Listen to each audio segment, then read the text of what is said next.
Hola amigas y amigas de la Biblioteca Nacional de México, les damos la bienvenida a una emisión más del programa Ratones de Biblioteca, que como saben es un espacio que se abrió durante el confinamiento producido por el COVID y que tiene por objetivo dar a conocer las investigaciones que se realizan en los acervos tanto de la biblioteca como de la hemeroteca. Agradezco mucho al público que hoy nos acompaña en esta emisión y los invito como siempre a escribir saludos. Mucho nos complace que nos cuenten de dónde nos sintonizan y que compartan sus preguntas en los comentarios para que sean atendidos durante esta transmisión. Hoy nos acompaña la doctora Paola Ugalde, a quien agradezco su disposición para participar en este espacio. Antes de darle la palabra para que inicie la charla con la que participa el día de hoy, leeré unas breves síntesis curriculares, unas líneas curriculares para presentarla. Paola Ugalde Andrade es licenciada, maestra y doctora en Historia por la Universidad Nacional Autónoma de México. En dicha universidad realizó una estancia postdoctoral en el Instituto de Investigaciones Filológicas. Su línea de investigación es el análisis de las publicaciones periódicas como objeto y fuente de estudio. Es autora de los artículos El proyecto de higiene social del Maximato en Ciudad de México, 1929-1933, publicado en la revista de la CONAMED. Instantáneas de un porfiriano Ernesto Chavero, de funcionario público a empresario editorial, 1874-1921, en Historia de América. Además, ha publicado capítulos del libro como A propósito de una pasión, El amor por la patria en la Ciudad de México y sus latidos en la prensa del Departamento del Distrito Federal, 1929. En el libro Las pasiones en la prensa mexicana, siglos XIX-XXI, Recreación de emociones, el sensacionalismo de élite en las revistas ilustradas del Porfiriato, 1897-1910, en Orígenes y consolidación del sensacionalismo periodístico en Iberoamérica, 1929, La utopía de la revolucionariedad en la Ciudad de México, en 1929, un año clave de la posrevolución en México, entre otros.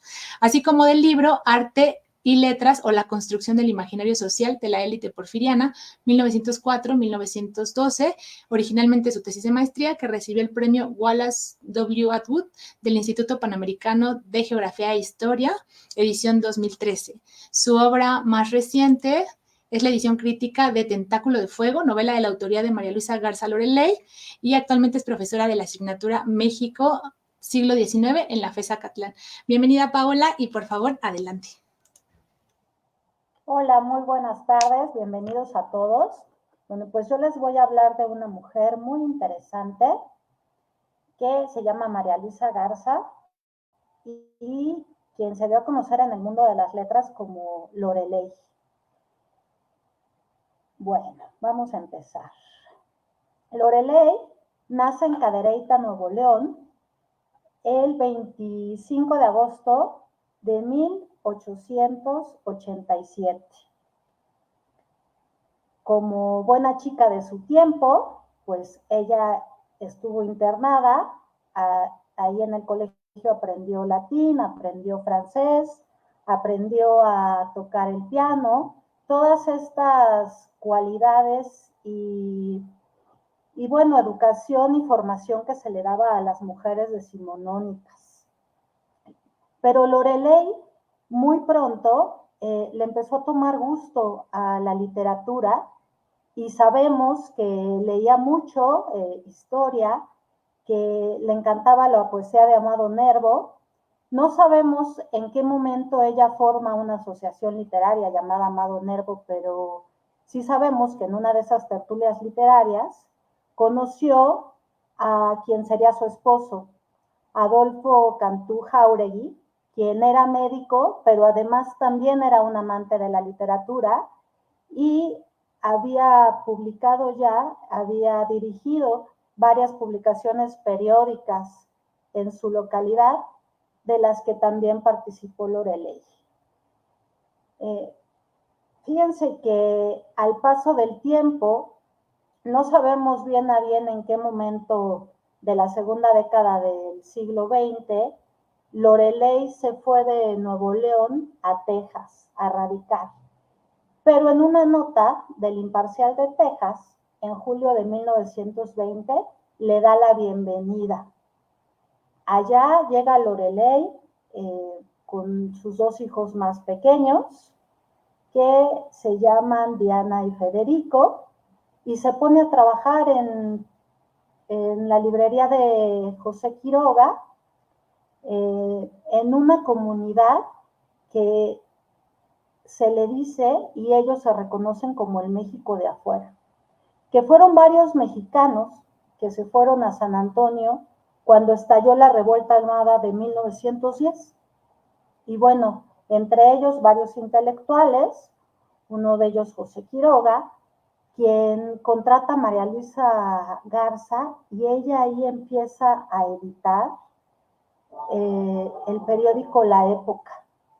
Pero no solo ese, con Crónicas de Loreley, que es el nombre de su columna, va a participar en El Amigo del Hogar, en El Imparcial, en el Tucsonense, en La Familia y en muchas otras publicaciones del sur de Estados Unidos.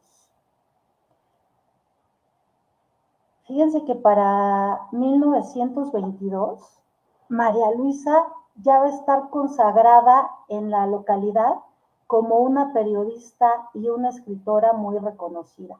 Ya había de hecho recibido por parte de colegas suyos un premio en 1921.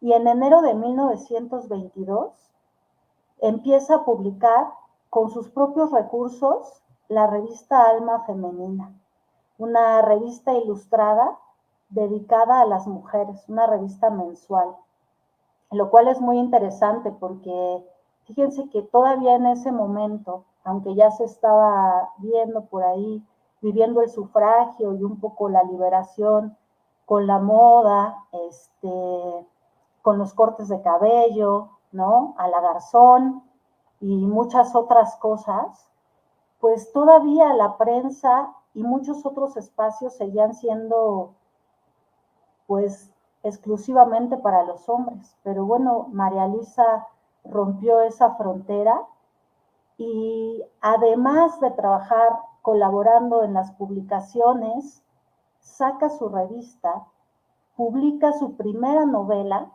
que es La novia de Nervo, y casi para finalizar ese mismo año va a publicar Los amores de Gaona, que es una obra muy interesante sobre un torero. Bueno, por alguna razón, María Luisa, que ya se había hecho de muchos amigos en Centroamérica y en Sudamérica, incluso en Estados Unidos, ahí en Texas, el cónsul le había pedido que ella dirigiera, fuera la presidenta de la Cruz Azul Mexicana, que era una asociación para ayudar a los mexicanos indocumentados que llegaban a San Antonio. Ya en El Salvador le habían hecho un teatro en una escuela para mujeres y le habían puesto el nombre de Loreley. O sea, Loreley ya empezaba a ser muy famosa. Los periódicos de Estados Unidos bajaban a México, bajaban a Centroamérica y hasta Sudamérica. Ya era una mujer que era bastante conocida. Desconocemos todavía cómo es que hace relación con Gabriela Mistral, pero para 1923, María Luisa es invitada por el gobierno de la República Mexicana, en ese momento estaba Álvaro Obregón, y le invitan a trabajar a la SEP, justamente a la escuela hogar que llevaba el nombre de la poeta Gabriela Mistral. Ahí ella va a ser secretaria.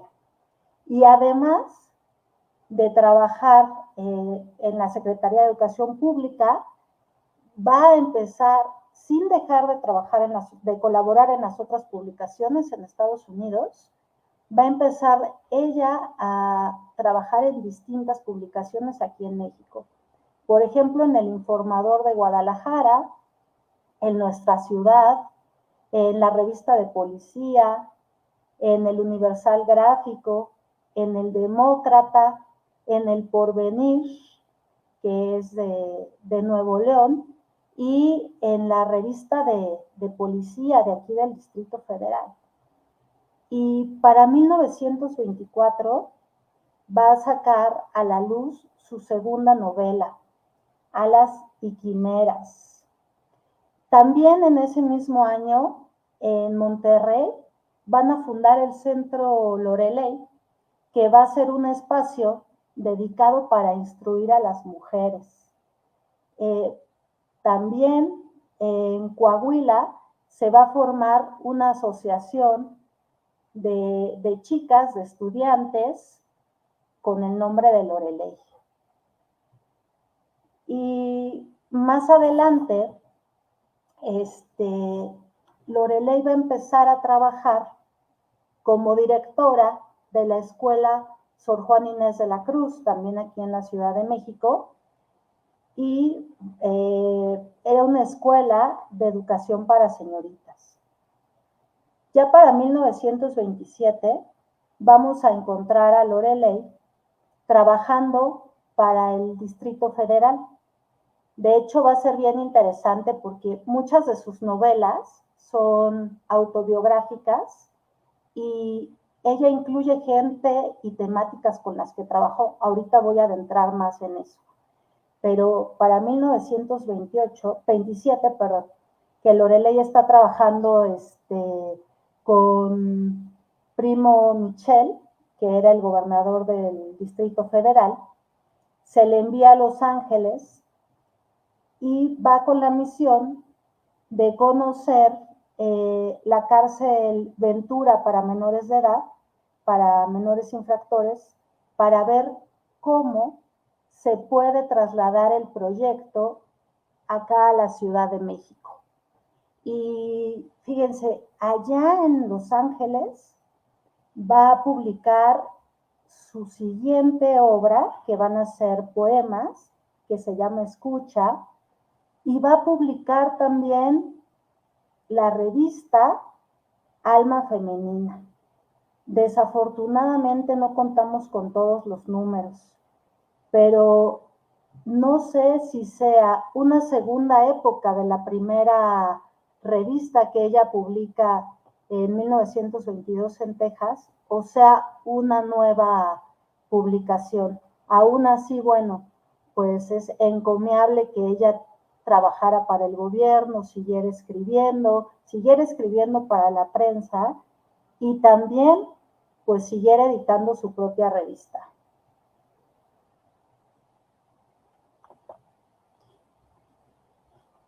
Y fíjense que algo bien interesante es que, como ustedes saben, que les acabo de comentar, María Luisa Garza llega a Estados Unidos en 1920, fecha en la que se da la ley seca, la restricción de la venta de alcohol. Y esto mismo se quiso implementar en México durante varios años, durante los gobiernos del Porfiriato. Loreley siempre estuvo presente y al tanto de esta temática del alcoholismo, porque en las crónicas de sus columnas publicadas al otro lado del Bravo, podemos ver cómo ella interactúa con estas noticias que llegan de México. Y bueno, ella, pues que trabajaba en los diarios, tiene una columna en donde dice que pues que qué desgracia que se pierda la familia, que se pierda el jornal por la bebida. Entonces, pues es un tema muy recurrente en sus columnas y que después va a ser muy interesante porque fíjense que pues no se pudo implementar la ley seca acá en México, pero lo que sí se hace en 1929, que llega a Portes Gil, es un proyecto de formación ciudadana, un proyecto cultural, moralizante, para la formación del nuevo ciudadano mexicano, el ciudadano posrevolucionario. Y en 1929 se crea el Comité Nacional Antialcohólico. Y es por ahí de mayo de 1929, si mal no recuerdo. Pero para el 20 de noviembre de 1929, fecha en que, por cierto, va a ser la primera vez que se conmemore el aniversario de la Revolución Mexicana, el presidente va a lanzar la lucha nacional contra el alcoholismo.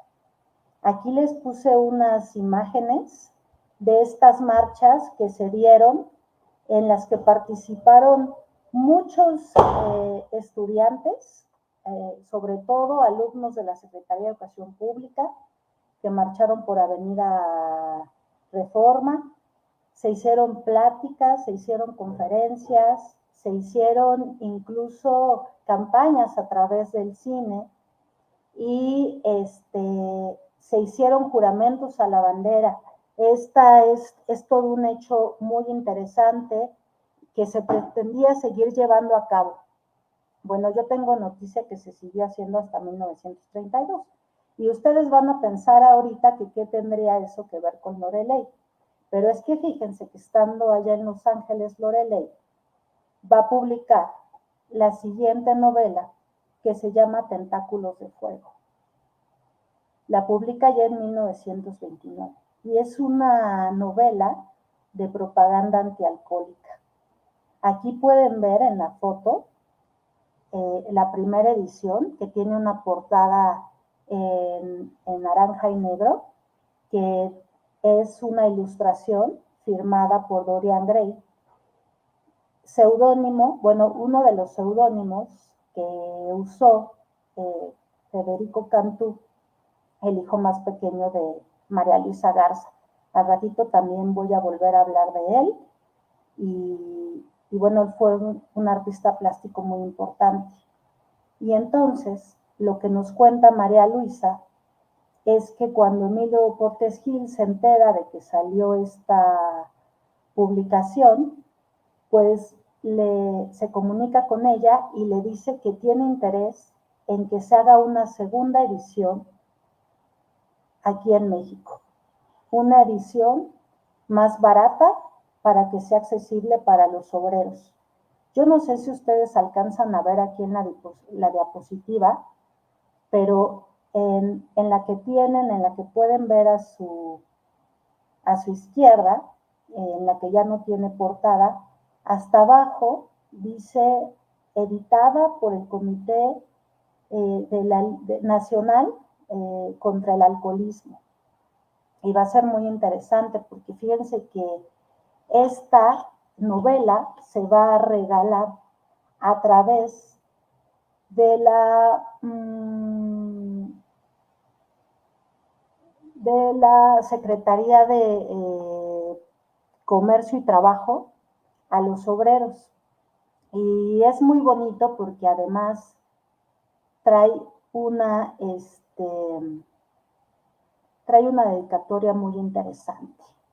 Aquí se las pongo, junto con una foto de la Secretaría del Trabajo, del cual era director Luis G. Franco, quien también era miembro de la Liga, del Comité Nacional de Lucha contra el Alcoholismo. Y bueno, para ti, hermano obrero, para ti que luchas por levantarte grande y noble, va mi libro. Ahoga en tus brazos potentes de voluntad y de fuerza al monstruo del alcohol, al pulpo maldito. Ahógalo, y cuando lo extingas, entonces serás el dueño de tu pueblo, el digno de tu raza. Esa va a ser la dedicatoria de Loreley. Y fíjense que esta novela es muy interesante porque no solo nos va a hablar de las perdiciones y bueno, de todas las desventajas y las desventuras que puede traer este vicio, sino que también nos va a mostrar otras cosas de su tiempo. Es muy interesante porque nos hace caminar por la Ciudad de México de los años 20. A mí me resulta fascinante cómo María Luisa, con tan solo 7 años viviendo en la Ciudad de México, y con idas y vueltas a Monterrey, a Guadalajara, a Estados Unidos, nos muestra esta cartografía que además muestra mucho de cómo las autoridades posrevolucionarias veían y vivían la Ciudad de México. ustedes se preguntarán que cómo sabemos que María Luisa iba y venía, y es que en los periódicos se registraba cuando una personalidad llegaba a una ciudad y se le daba la bienvenida y se le felicitaba.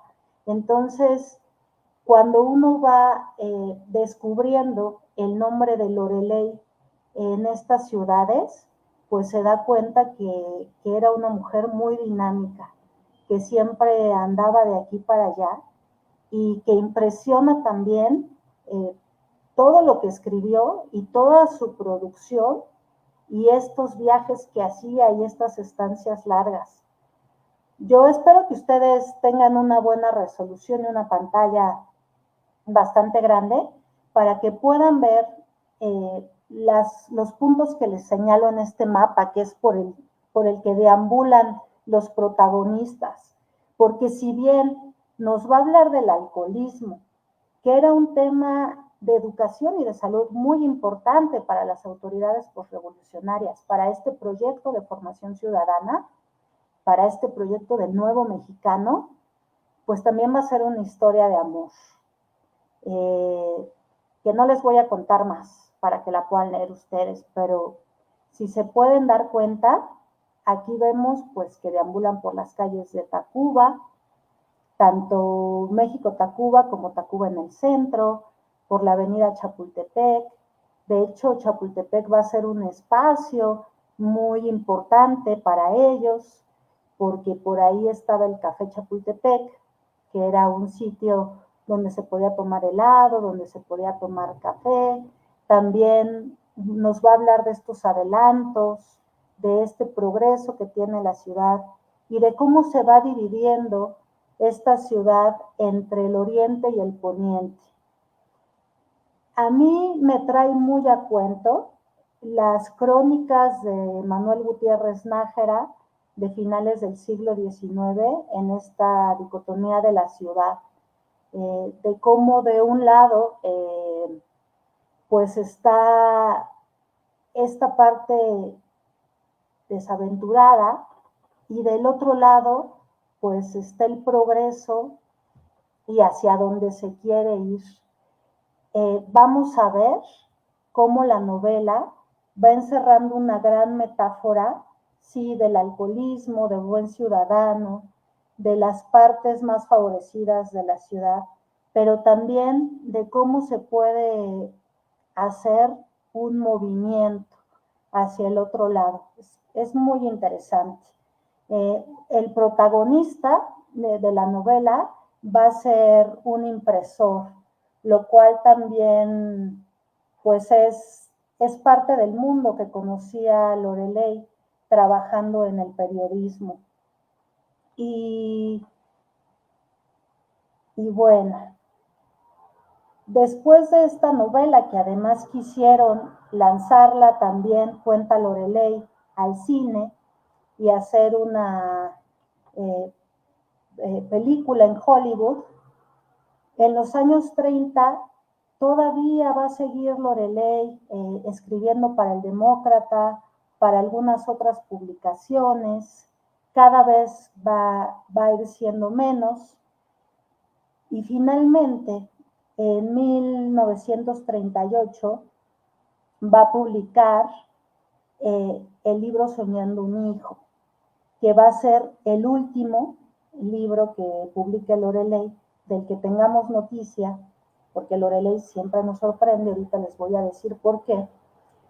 Pero fíjense que además de estos libros que tenemos, de estas novelas que les he comentado, que la mayoría están resguardadas en la Biblioteca Nacional, también está otra publicación que se llama Hojas Dispersas. Yo no lo he encontrado. Yo creo que ella hizo ese libro, si lo publicó, tiene que ser su primer libro de poemas, aproximadamente 1921 es la fecha que yo le daría, porque muchas veces toma esos poemas para sus crónicas, para sus columnas, y ella dice que lo toma de Hojas Dispersas. También Loreley va a tener otras novelas que son inéditas. Raza Nuestra y Más allá del Bravo. Y como pueden ver, bueno, pues justamente todas estas novelas que escribe Loreley, pues nos hablan de su vida, de sus andanzas, de los espacios en los que ella se movía y de sus preocupaciones. Es muy interesante que sus protagonistas todas son mujeres y las más tienen el nombre de sus hijas. Y fíjense que Loreley tiene un problema de salud en 1939 y por indicaciones médicas, pues, y por el cuidado de la familia, ella ya no vuelve a escribir. Entonces, quizá en su soledad, en su espacio, pero ya no publicó más. Sin embargo, quiero decirles que Loreley está muy presente y está muy cerca de nosotros. Su hijo Federico Cantú, que era el que les comentaba de la portada de Tentáculos de Fuego, es justamente el creador de esta figura de IMSS que representa la maternidad. Y bueno, pues decirles que toda esta plática que les he dado y que espero que ahorita haya muchas preguntas, son a partir de una investigación que yo pude hacer a través de los periódicos, a través de la prensa. En 1920, si bien ya para el 23 y más adelante va a existir la radio, recordemos que la prensa pues era uno de los medios más importantes de comunicación masiva en ese momento. Entonces los historiadores somos muy afortunados de poder contar con estos registros, de que estén resguardados en los acervos como los de la Hemeroteca Nacional, que podamos juntar todas estas pistas y que podamos hacer estas historias y sacar a la luz este tipo de personajes, a estas mujeres que trascienden las fronteras, porque como les comenté, pues María Luisa, pues se va sola a Estados Unidos con sus dos hijos más pequeños y allá incursiona en un mundo pues de varones. Y después, cuando regresa acá a la Ciudad de México, pues trabaja en la SED, pero también va a trabajar en el gobierno del Distrito Federal con una encomienda, pues que también se mueve más dentro del ámbito masculino. Las novelas de Loreley las podemos consultar en su versión original en la Biblioteca Nacional, en el fondo reservado. Ahí está Las Quimeras, está La novia de Nervo, está Tentáculos de Fuego y Soñando un hijo. Y recientemente salió la edición crítica de Tentáculos de Fuego, aquí se las enseño. La pueden conseguir en el Instituto de Investigaciones Filológicas.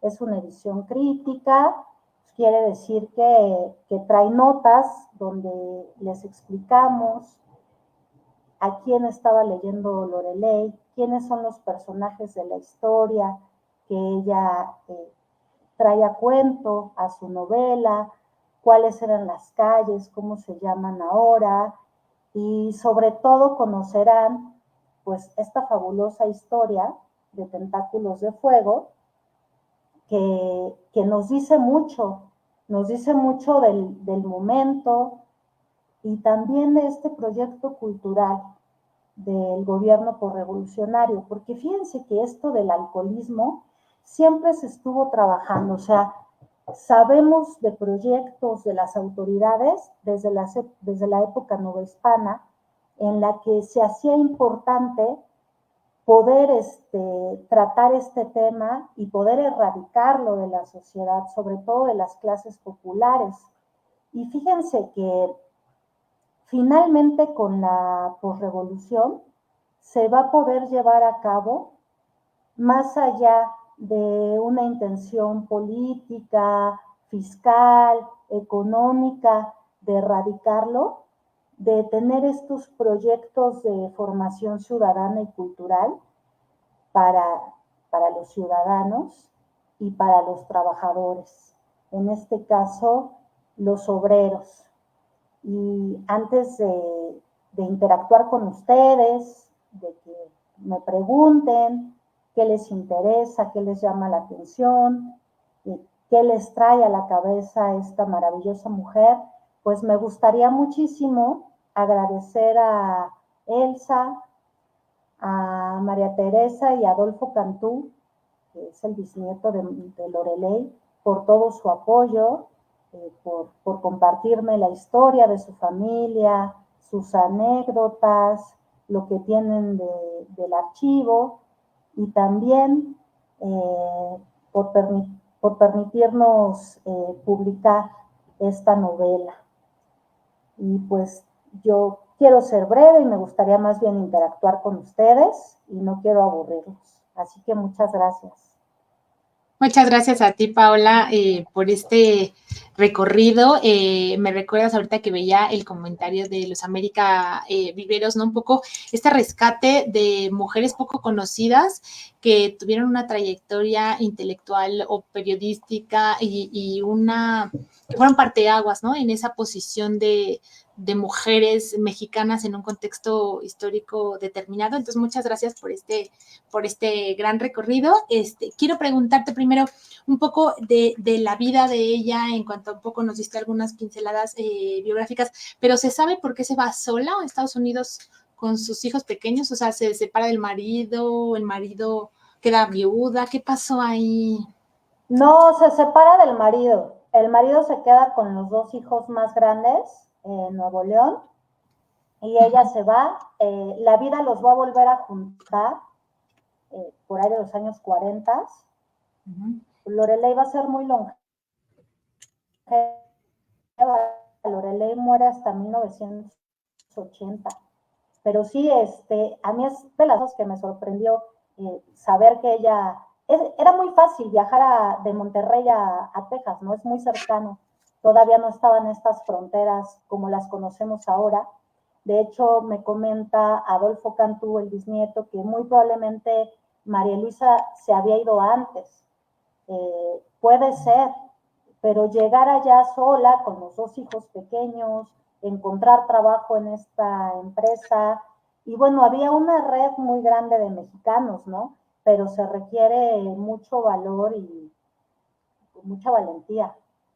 Claro, no, y además esta posición de identidad, ¿no? Que tú reflejabas muy bien, ¿no? De ser el México de afuera, ¿no? O sea, permanecer como con una identidad anclada a su país, no era integrarse como tal a otra comunidad, que sí lo ameritaba de todas maneras, pero que mantener como esa identidad, ¿no? Lo hace mucho más interesante, porque seguramente sus textos mantenían esa posición. Así es, en sus columnas ella dice que empieza a escribir para que las mexicanas que están del otro lado del Bravo no se olviden de que son mexicanas, ¿no? Qué bonito. Eso me parece muy bonito. Voy a leer comentarios porque veo que ya tenemos algunos. Algunos saludos. Javier Méndez Ugalde, saludos desde Querétaro. Ana María Romero, buenas tardes. Marisol Ramírez nos dice buenas tardes desde Oaxapan, Oaxaca. Muchas gracias, Marisol. Pamela Vicenteño, excelente charla. Saludos. Gracias, Pamela, por conectarte. Luz América, bueno, nos hace, creo que dos preguntas, no las he leído. Dice, súper interesante la investigación sobre Loreley. Felicidades, Paola, gracias por tus comentarios. Luz América dice, ¿se sabe por qué se puso ese seudónimo? ¿Qué nos puedes comentar sobre eso? Bueno, pues Loreley, dentro de los mitos alemanes, era un tipo sirena, pero más que sirena era como un ser fantástico, un hada benéfica. Claro, como ustedes saben, los mitos van cambiando y también depende de quién los cuente, pero era una mujer muy hermosa que con su canto pues atraía a los que pasaban por el Rin, ¿no? A los marineros y a todos, ¿no? Los que podían escuchar su canto. Por ahí me dice a mí Adolfo que Loreley pues sí era muy, bueno, sabemos que era una señora muy letrada, que leía muchísimo, Por ahí puede ser que a ella le gustaran estos mitos. Y también por otro lado, que en el siglo XIX se edita un libro de Heine que se llama Lorelei. Yo no sé si ella lo leyó, es muy probable que sí. A mí me da la impresión de que sí, porque de hecho en la Universidad de Nuevo León tienen una traducción al español de 1849, que vamos, bien la pudo haber tenido Lorelei. Entonces es esto, es esta metáfora de también lo que ella escribe, ¿no? Es su voz, es su canto para su comunidad de lectoras y después de lectores, ¿no? Porque también se va a dirigir a los hombres y es con lo que los llama. Ah, qué interesante, muchas gracias. Y dice, ¿firmaba siempre como Lorelei o algo firmado como María Luisa Garza? Siempre firmaba Lorelei. Dice, ¿es una autora que se puede considerar escritora del exilio? Pues, pues solo estuvo 2 años allá en Texas y estuvo escribiendo en español y para público mexicano. Entonces, no, más bien yo creería que es una escritora de fronteras, pero del exilio no. Ok, muchas gracias. Vamos a leer otro comentario, pregunta también de Edwin Alcántara. Dice, muchas felicidades, Paola. Es una escritora que se antoja mucho leer. ¿Podría decirse que su novela contra el alcoholismo está en sintonía con el modelo de hombre de la posrevolución? Así es, porque dentro de este mexicano, de la revolución, de este proyecto en la posrevolución, pues se querían implementar ciertos valores en el ciudadano, ¿no? El ahorro, el cuidado a la salud, a la higiene, al trabajo, pero también a la temperancia. Era muy importante porque lo que decían las autoridades es que, bueno, además del famoso San Lunes, ¿no? Los alcohólicos pues bajaban la productividad, creaban problemas en el trabajo, había baja producción, había hijos ilegítimos, habían riñas, había violencias, o sea, todos se lo echaban a la culpa al alcohol, ¿no? Entonces, uno de los valores de este nuevo ciudadano en la posrevolución era justamente la temperancia. Claro. Sí. Claro, y nos pregunta también, ¿podrías hablar un poco más de cómo retrata la ciudad y de alguna otra de sus novelas? Sí. ¿Cómo retrata la ciudad? Pues es esta ciudad que se divide en dos. Esta ciudad en donde del lado oriente pues están las clases menos favorecidas. De hecho, toda la trama se desenvuelve en la Peralvillo y dice ella, ¿no? En ese lado donde está el vicio, donde está la pudredumbre, claro, donde también, si lo vemos por el lado de los fraccionamientos, pues creció de manera muy irregular y ahí se fueron asentando quienes fueron llegando del interior durante el siglo XIX y también se va a incrementar en la revuelta armada, ¿no? Todos los mexicanos que vienen huyendo de sus lugares para llegar aquí a la ciudad, donde ya los servicios, pues estaban requiriendo muchos trabajos. Entonces, esta parte del oriente, esta parte del centro, también es muy bonito porque cuando nos habla de la imprenta, pues ella se refiere ahí a la imprenta en la calle de Moneda, ¿no? La primera imprenta que hubo aquí en la Ciudad de México. Por el otro lado, nos va a dibujar el lado poniente de la ciudad, hacia donde a partir del siglo XX y después de la revolución, con la posrevolución, que ese es otro tema muy interesante, ¿no? Los fraccionamientos de estas autoridades posrevolucionarias, pero cómo va a ir creciendo hacia el poniente, hacia Avenida Chapultepec, cómo se va a ampliar Reforma, cómo esa parte pues va a ser la parte bonita, la parte fraccionada, la parte con servicios, la parte arbolada, y un poco es lo que vemos ahora, ¿no? Es la Ciudad de México, esta herencia que nos dejó todo el proceso urbano del siglo XIX y del siglo XX. Bueno, esos tentáculos de fuego. Otra novela muy interesante es la de La novia de Nervo, que empieza cuando la novia de Nervo le da a Lorelei una carta y ahí se empieza a desarrollar toda la historia del diario de una mujer que, además de mantener relaciones epistolares con Nervo, tuvo otras maravillosas anécdotas. Muy curioso cómo muchas partes de la vida de Lorelei se van reflejando en estas novelas. Otra muy interesante y con un final inesperado también es Alas y Quimeras. También habla de una mujer muy trabajadora, una maestra que se dedicaba a enseñar clases de piano, y sabía tocar el piano. Y, y lo más interesante de sus novelas, bueno, yo creo que cada quien podríamos leerlas y encontrarle algo muy interesante. Pues yo, como historiadora, lo que alcanzo a ver es que ella sabía mucho de historia y se ve reflejado. Nos habla muchas veces, pues no solo de estos proyectos en los que ella estaba inmiscuida por trabajar en el gobierno del Distrito Federal, sino también, por ejemplo, en Alas y Quimeras nos habla de la Primera Guerra Mundial y del papel que pudieron tener las mujeres. En La novia de Nervo, pues ella narra por ahí un pasaje de cómo muere Nervo, ¿no? Que es muy interesante.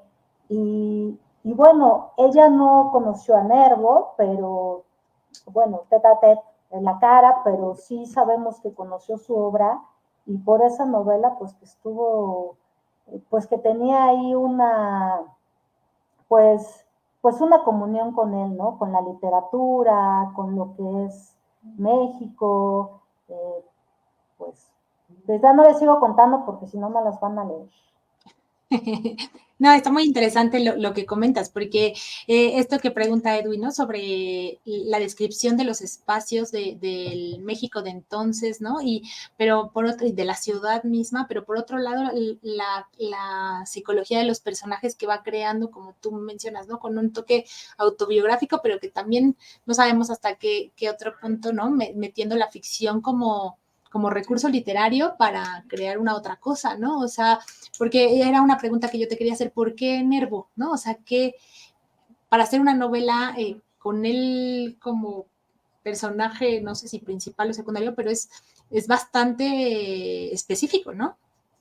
Pues sí, es muy específico y es muy interesante porque también lo que encontré yo en la prensa es que Lorelei tiene un círculo de literatura que se llama Amado Nervo, que lo fundaron ahí en Monterrey y que se reunían todavía a principios de los años 30 pues en ese círculo literario, ¿no? Con ese nombre. Entonces yo creo que era uno de sus autores favoritos. Sí, súper interesante saberlo. Vamos a leer más comentarios porque tienes algunos más. Ana María Romero dice, excelente hallazgo. Muchas gracias a la doctora Ugalde por compartir con nosotros esta investigación. Saludos. Gracias, Ana. Dice Bosit, se separa de Adolfo, ¿no? Que es un poco lo que habías comentado. Sí, Supongo que es en respuesta. él, él, él es el nieto de María Luisa, el bisnieto, se los presento, Adolfo Cantú. Sí, se separa de Adolfo y se va a Texas. Muchas gracias por seguir esta transmisión y bienvenido. También nos dice, supongo que de lo que estábamos platicando, ¿no? Dice, así es, todo como Lorelei, ¿no? Que todo lo firmaba como Lorelei en cuanto a las preguntas que te había hecho. Y tenemos otro comentario, Adrián Linares Sánchez dice, hola Paola, te agradezco tu exposición. Quisiera preguntarte si Lorelei practicó la crítica literaria y si es posible qué libros comentó o reseñó. No practicó la crítica literaria. Ella, sus crónicas y sus columnas periodísticas, todas son sobre la mujer.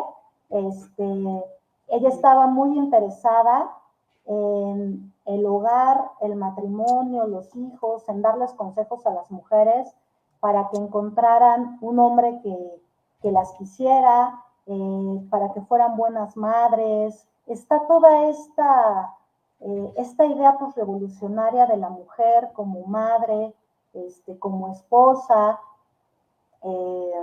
Eso es principalmente lo que hacía Lorelei, pero no hay ninguna crítica o hasta ahorita no la he encontrado de ella. Gracias. Y ahorita que comentas esto sobre los textos que has encontrado de ella en la prensa y esta idea porque además es un poco contradictorio pensar a Lorelei como, ¿no? Pues una mujer separada dando consejos de ser la mejor esposa o encontrar un buen marido, pero ¿qué tanto esos textos tienen estos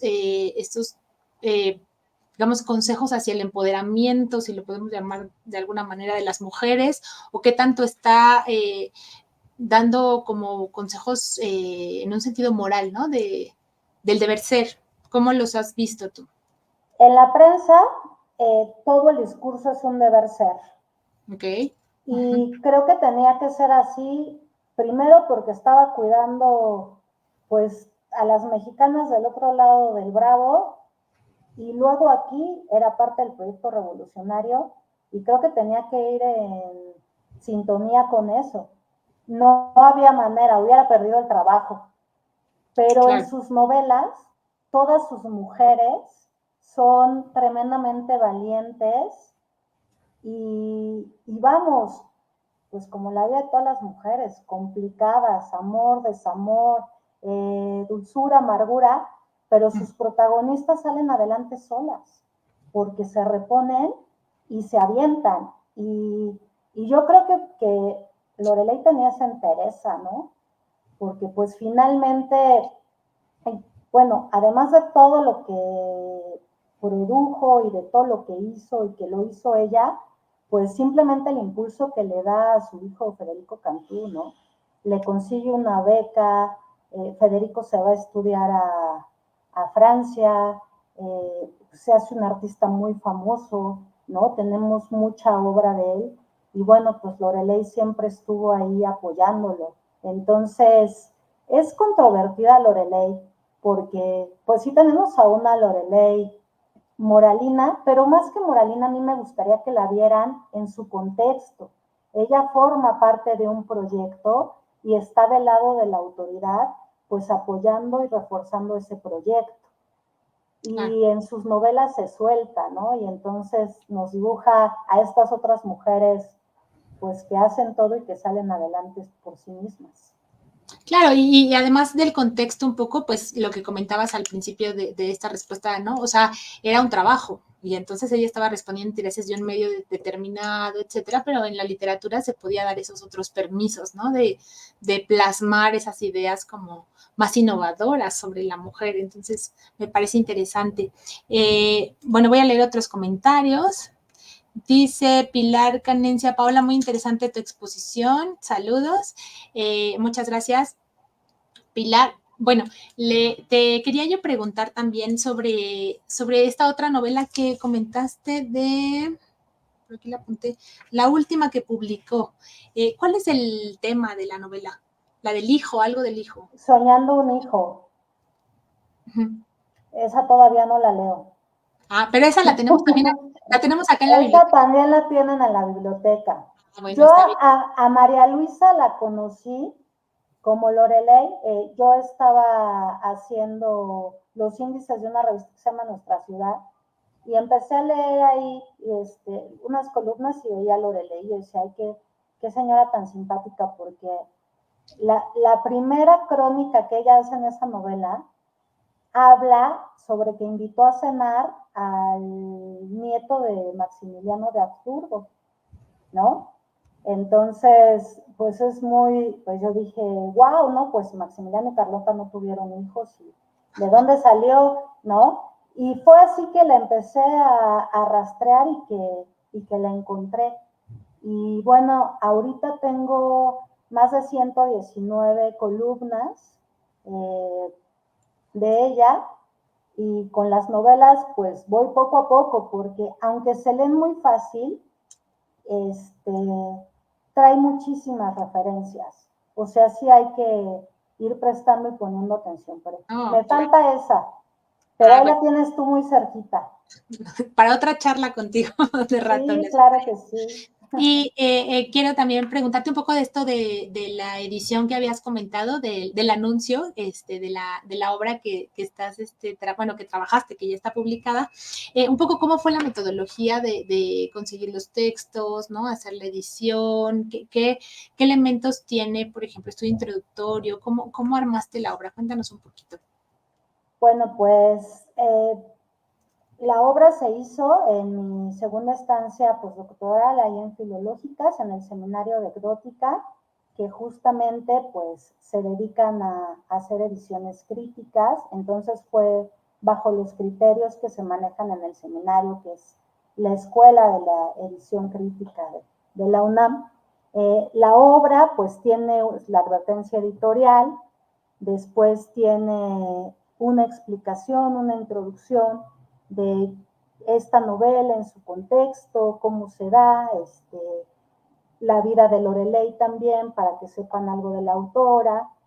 Y después viene la novela que, como comentamos, pues son 2 ediciones.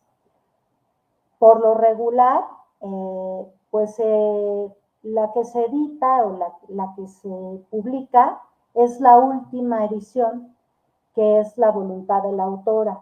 Y esto también se los quiero comentar porque es toda otra historia, y le agradezco mucho a José Arenas, que fue quien me hizo llegar la primera edición, que fue la que se publicó en Estados Unidos en 1929. Yo pasé como 1 año y medio buscándola y no la encontré. Y después, por una casualidad, en un homenaje al que fuimos y que tuvimos la ocasión de comentar qué era lo que estábamos trabajando, bueno, pues maravillosamente este hombre que se dedica a varias cosas, a la literatura, pero entre otras cosas también a los libros, sí. Pues le hizo mucho sentido, y entonces de repente me dijo, no, yo sé quién tiene la primera edición, ¿no? Y el libro, la edición de Filológicas ya estaba casi en prensa, y entonces yo le dejé mis datos a José Arenas, y de pronto un día me manda un WhatsApp y me dice, mira, ahí van las fotos de la novela. Bueno, yo no lo podía creer, ¿no? Entonces, pues con la ayuda de la doctora Belén Clark, le hablé, le dije, ya José me mandó esto, bueno, una emoción tener esas fotos y cotejarlas con la edición que teníamos. Las variantes son muy pocas, también se marcan aquí en la publicación porque pues se detuvieron las prensas. Literalmente, sí. Literalmente, y se metió la edición, entonces pues es una edición muy completa, y justamente si la leen y la revisan, a veces nos aburren las notas, pero yo sí se las recomiendo, porque pues nos van explicando esta ciudad, nos explican a los personajes y nos van dando estos otros elementos que, fíjense qué importante es la edición crítica, hasta nos permitiría reconstruir un poco de la biblioteca de Lorelei y saber qué leía, porque ella está citando ahí los libros y a los autores.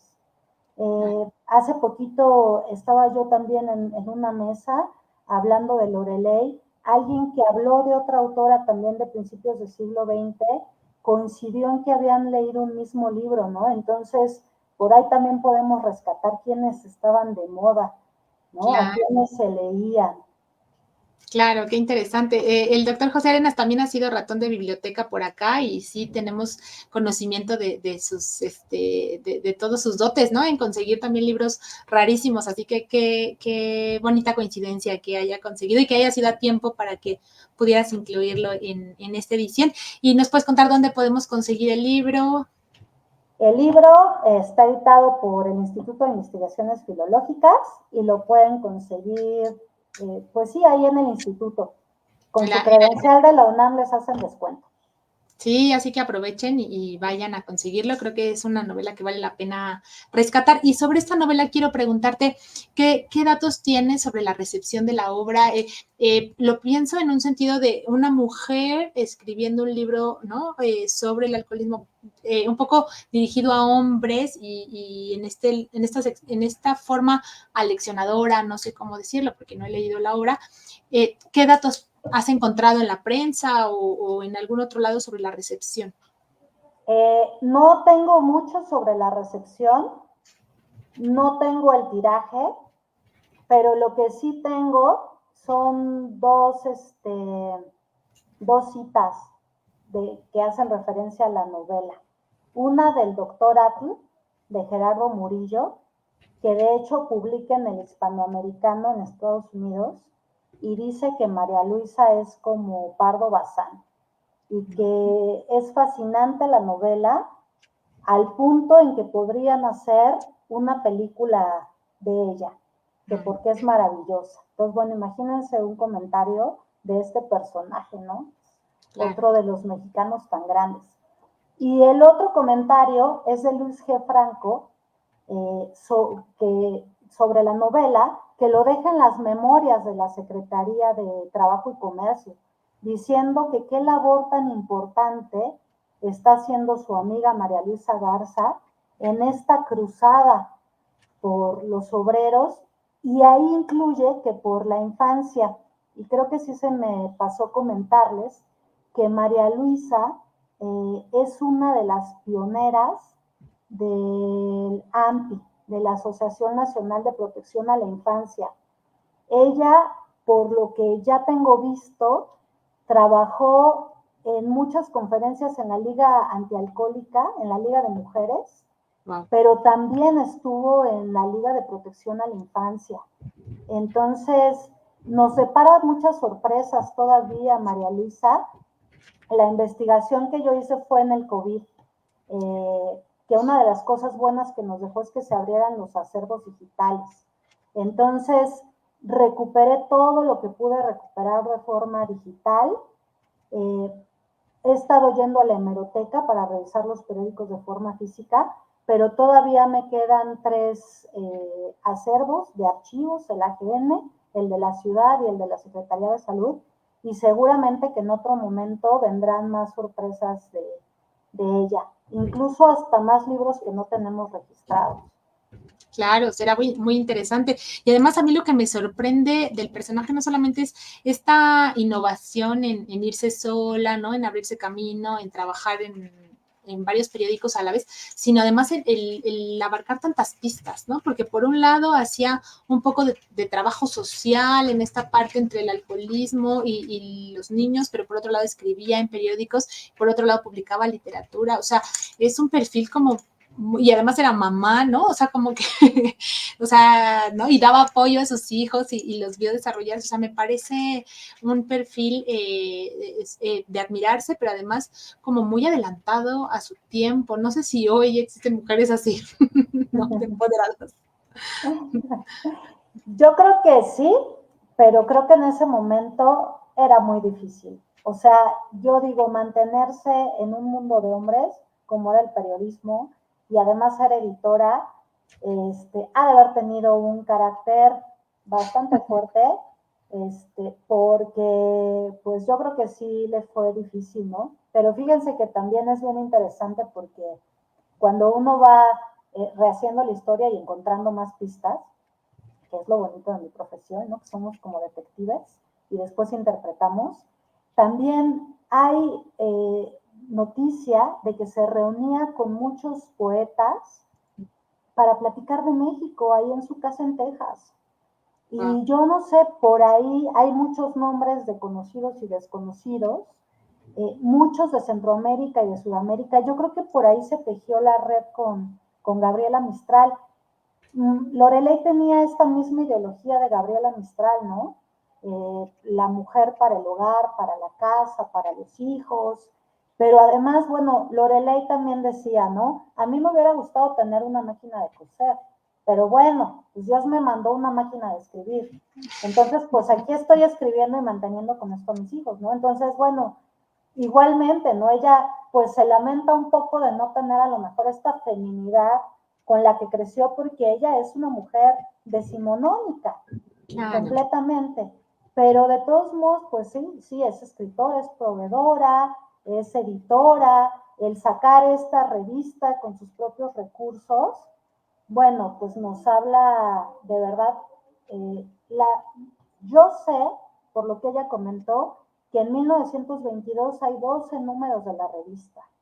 Entonces, bueno, pues por ahí también van a salir y vamos a poder conectar esa parte de la historia. Y por eso les digo que hay muchas sorpresas. Afortunadamente, hay gente ya investigando sobre Lorelei, entonces cada vez vamos a tener más noticias. Claro, ya encontramos por lo menos dos betas, ¿no? La novela y la revista, ¿no? Las colaboradoras, si había más colaboradoras. ¿No? O sea, bueno, ya tienes tú que es mensual, que sacó 12 números allá. Si la segunda parte es la que se publicó aquí o era otra cosa con el mismo nombre, ¿no? Será muy interesante, así que ojalá te podamos tener otra vez por acá cuando tengas información.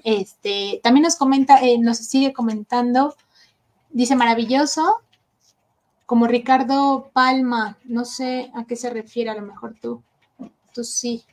Ricardo Palma creo que es Adolfo, a ver si no me corriges, por favor, es uno de estos poetas con los que se juntaban. Es que además también después Federico Cantú pues va a ser, hijo, también otro super personaje, ¿no?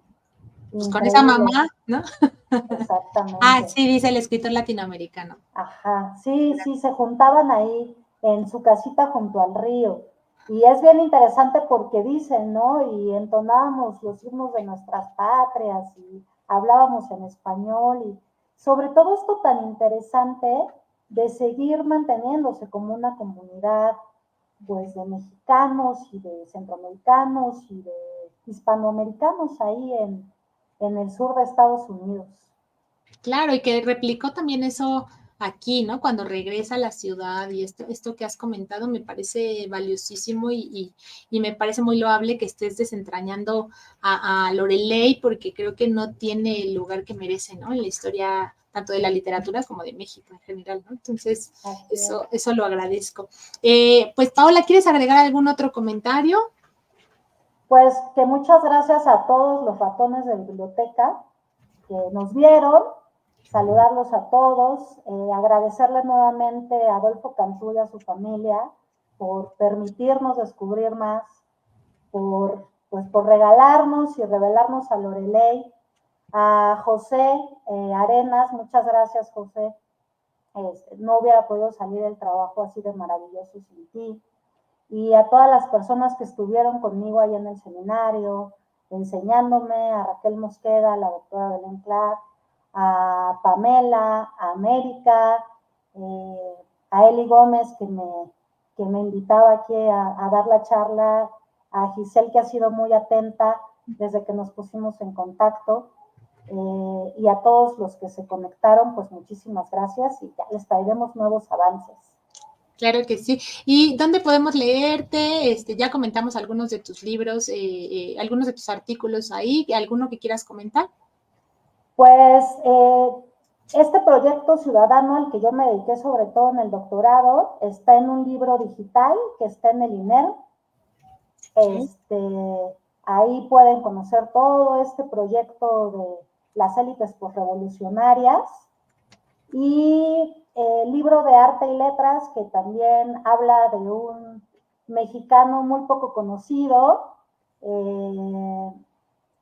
está en línea, ese lo editó el Instituto Panamericano de Geografía e Historia y pueden encontrarlo en línea en la página.